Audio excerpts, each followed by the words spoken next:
What's up, Film Jammers? This week, we're taking a look at 7 mistakes to avoid as a filmmaker. I've been there and done all of these things and have learned the hard way. So hopefully these tips can help you and save you out of a jam. A film jam? Well, I hope not.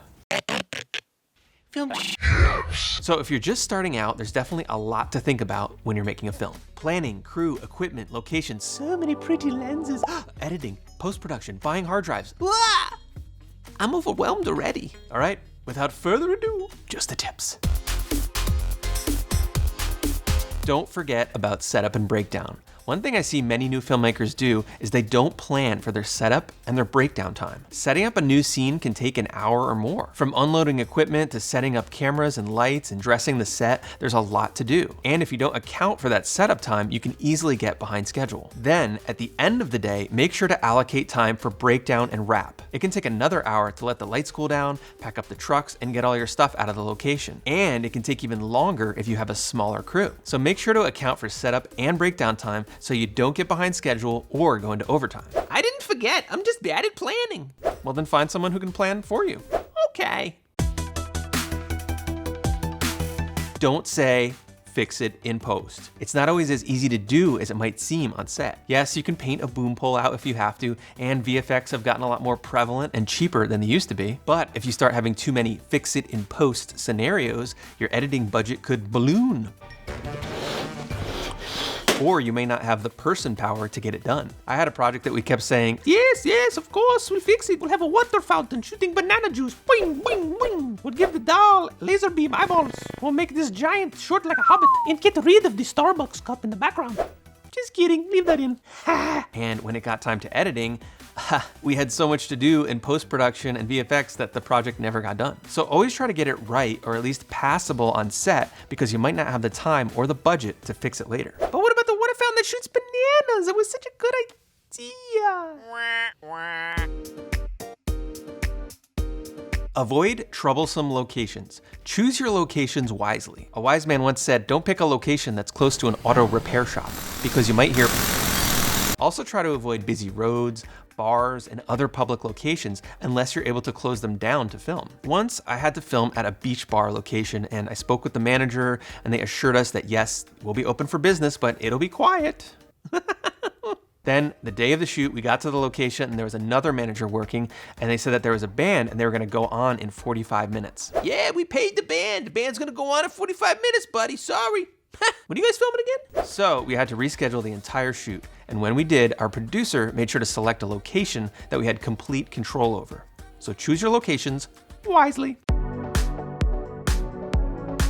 Don't arrive on set without getting familiar with gear that you need to use. Sometimes a new piece of gear comes out and maybe a producer brings it, and I'll need to get familiar with it before I get to set. I like to pull up the manual online. Most cameras and other equipment have PDF manuals on the manufacturer's website. So be aware of your resources and learn about new gear before you get to set. You can also watch any relevant YouTube videos before you get to set as well. So for example, if a new camera is released that you need to use, make sure to check out YouTube reviews and setup videos so you can get familiar with it and be prepared before you get to work. Also, film jams exist. 150 videos, free information. Why aren't you watching it? Oh wait, you are. Good work. Don't assume you have good audio. I've seen a lot of new filmmakers just stick a lav on their talent, plug it into the camera, and assume that they have great audio. Not that simple. No, never was. But there are a lot of things that could be affecting the audio. The audio levels on the camera could be set too high. There could be an air conditioner blowing right into the mic, etc. It's always best to have a dedicated sound tech if you can, but if you can't, at the very least, put on a set of headphones and monitor your audio as you're recording. Sometimes what you're hearing and what the camera and the mics are hearing might not be the same thing. It's like a dog whistle. Dogs can hear it, but can you? You don't want to get the perfect take and then realize you forgot to turn on phantom power to power the mic, or that the audio was too loud and it clipped. Sound is important. Oh, those sirens. Perfect timing. Would you respect us if we had sirens in our audio? No. Sound is important. Make sure you watch all of our other videos on sound, making it better, recording it better, doing things to make yourself better in the filmmaking industry. Sound. Don't under or overexpose your shots. If your shots are too bright, they'll clip and you'll lose all the detail in your highlights. If they're too dark, you'll lose information in the dark or shadow areas. And don't always trust your eyes.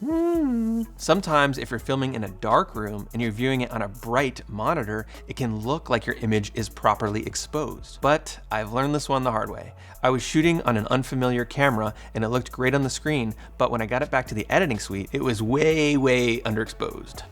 My monitor was one of those high bright monitors and everything looked good on set to my eye. Stupid eye. Because it looked brighter than it was actually recording, but it wasn't. It was way too dark. And when it's too dark, your footage will lose detail in the shadows and dark areas, and it will get grainy when you try to correct it in post. Footage ruined.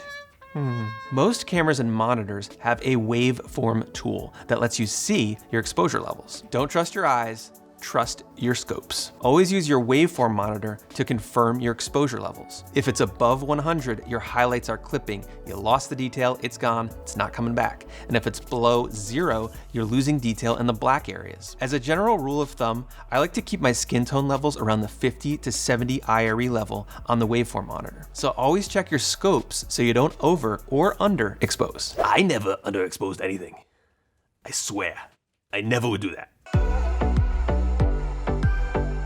Don't do everything yourself. Know when to ask for help. It's okay if you can't set dress the location, cook food for your crew, set up the camera, light, sound, and star in your film. Some people do though. That's cool. Try to network and meet like-minded folk that want to work with you. This is literally the only way I've got my films made. It takes a crew to make a movie. So find partners and other crew early on to take some of the burden off of your shoulders. Even family members can help too. Don't be afraid to ask for help. Please help me, God. Please help me. Doesn't hurt to ask. All right, well, I hope this was helpful. Remember, we made these mistakes, So you don't have to. I hope that you make your film and everything goes great, but if it doesn't, try to learn from it and then use those mistakes to get better on your next film. If you burn down your Uncle Raymond's chicken farm and run off to Thailand, I can only say from experience that it will make you stronger. And the chickens will be stars in the local news. Happy ending. All right, guys, please make sure to like and subscribe, maybe even hit the bell if you want to get crazy, for new videos every Tuesday.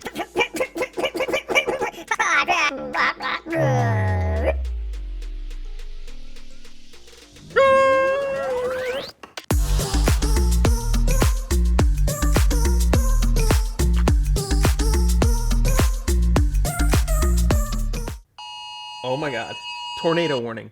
If somebody finds this footage like 100 years from now, just want to say Film Jams was the biggest thing since the Beatles.